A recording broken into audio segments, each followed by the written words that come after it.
नमस्कार दोस्तों, स्वागत है आपका हिंदी नॉलेज शो में। तो दोस्तों, डीआरडीओ बहुत ही ज्यादा बड़ी तैयारियों में जुट चुका है। ना सिर्फ डीआरडीओ, भारत का विदेश मंत्रालय भी कमर कस चुका है। क्यों? क्योंकि भारत की आज तक की पूरे इतिहास की सबसे ताकतवर मिसाइल का टेस्ट होने जा रहा है और डीआरडीओ तो टेस्ट करने के लिए जुटा हुआ है तैयारियों में। बात करें विदेश मंत्रालय की, वो इसलिए तैयारियों में जुट चुके हैं क्योंकि चीन पूरी कोशिश करेगा कि इस मिसाइल का परीक्षण ना हो। जिस तरीके से उसने अग्नि मिसाइल के परीक्षण में अड़ंगा लगाया था, ऐसे ही इस मिसाइल के परीक्षण में भी लगाने की पूरी कोशिश करेगा। ऐसे में विदेश मंत्रालय चीन को काउंटर करने की तैयारी में है। दूसरा, यहां पर मिसाइल के परीक्षण के बाद दुनिया भर में भारत की नेगेटिव छवि बन सकती है क्योंकि यह मिसाइल बहुत ही ज्यादा ताकतवर है। ऐसे में उसके बाद का जो फॉल आउट होगा उसे भी संभालना होगा। जो बहुत सारे देश डरेंगे, कुछ घबराएंगे, उन्हें भी सांत्वना देनी होगी। ऐसे में डीआरडीओ जितनी तैयारी कर रहा है उतनी ही तैयारी भारत का विदेश मंत्रालय भी चुपचाप कर रहा है। लेकिन इस वीडियो में आपको बताऊंगा कि ये मिसाइल कौन सी है, इसकी ऐसी कौन सी खासियत है कि इसे भारत की आज तक की सबसे ताकतवर और विध्वंसक मिसाइल कहा जा रहा है। सब कुछ बहुत ही आसान भाषा में बताऊंगा। चलिए बिना समय गवाए वीडियो को हम अपनी शुरू कर लेते हैं।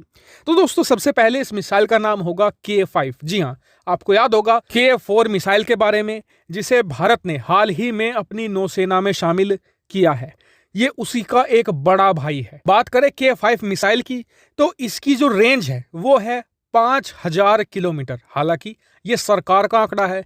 चीन और बाकी के दुनिया के देश ये मानते हैं कि भारत अपनी मिसाइलों की रेंज छुपाता है ताकि पश्चिमी देश ना डर जाएं। इसलिए चीन कहता है कि K5 की रेंज भी अग्नि 5 जैसे ही 8000 किलोमीटर प्लस है और ये यूरोप तक वार कर सकती है। लेकिन हम अपने देश के साथ चलेंगे और हमारी जो ऑफिशियल रेंज है वो है 5000 किलोमीटर। लेकिन आप कहेंगे कि ये तो अग्नि 5 के बराबर ही है, तो फिर ये उससे ताकतवर कैसे है? तो मैं आपको समझाता हूं। सबसे पहले जो अग्नि 5 मिसाइल है ना, वो है एक ग्राउंड लॉन्च मिसाइल। वो जमीन से लॉन्च की जाती है। ये एक SLBM है, यानी कि सबमरीन लॉन्च बैलिस्टिक मिसाइल। दोनों में अंतर यह है कि जो अग्नि 5 है वो जमीन से लॉन्च हो सकती है, तो यानी कि वो भारत से ही छोड़ी जाएगी, ये बात तो तय है।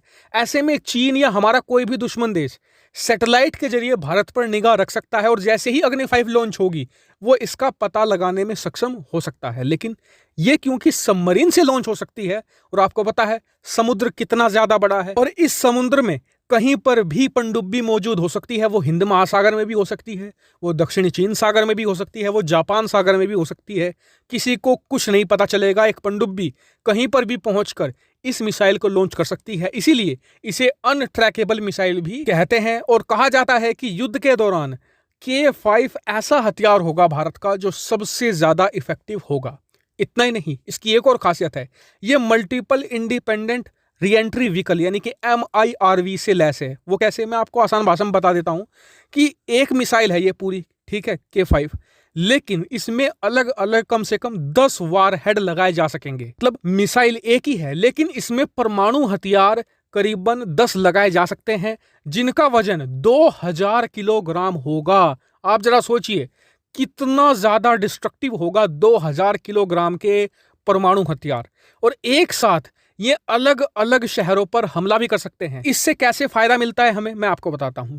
जो नॉन MIRV मिसाइल होती है ना, उसमें एक सिंगल वार हेड होता है। ऐसे में अगर मान लीजिए वो हमने छोड़ा, बीजिंग की तरफ हमने निशाना साधा, वो सिर्फ बीजिंग को ही तबाह करेगा। लेकिन यहां पर हमने एक मिसाइल छोड़ी, इसमें अलग अलग 10 वार हेड लगे हैं। ये चीन के अलग अलग 10 शहरों को एक साथ तबाह कर सकता है। के अलावा डिफेंस सिस्टम को ब्रीच करने में भी मदद मिलती है। हमने एक मिसाइल छोड़ी, उसे अगर ट्रैक कर लिया तो वो मिसाइल तबाह, लेकिन हमने अलग अलग 10 वार हेड छोड़े हैं, उनमें से 50% भी तबाह हो गए तो फिर भी 5 शहर तो हमें एक मिसाइल से तबाह कर ही जाएंगे। फायदा होता है MIRV का, और इसीलिए आज तक की जितनी भी भारत की मिसाइलें हैं उनमें इसे सबसे डिस्ट्रक्टिव माना जा रहा है। इतना ही नहीं, यह भी कहा जा रहा है कि जब ये मिसाइल ऊपर जाकर दोबारा फिर से एटमॉस्फेयर में रीएंट्री करेगी, उस समय इसकी रफ्तार हाइपरसोनिक को टच कर जाया करेगी और इसीलिए ये और ज्यादा घातक साबित होगी। फिलहाल ये बताया गया है कि इसका जो टेस्टिंग पीरियड है वो 2022 के शुरुआती महीनों में होगा, यानी कि अब से 3-4 महीने बाद कभी भी इसका परीक्षण किया जा सकता है। इसीलिए 3-4 महीने पहले ही तैयारी शुरू कर दी गई है, क्योंकि बहुत ही ज्यादा बड़ा टेस्ट है।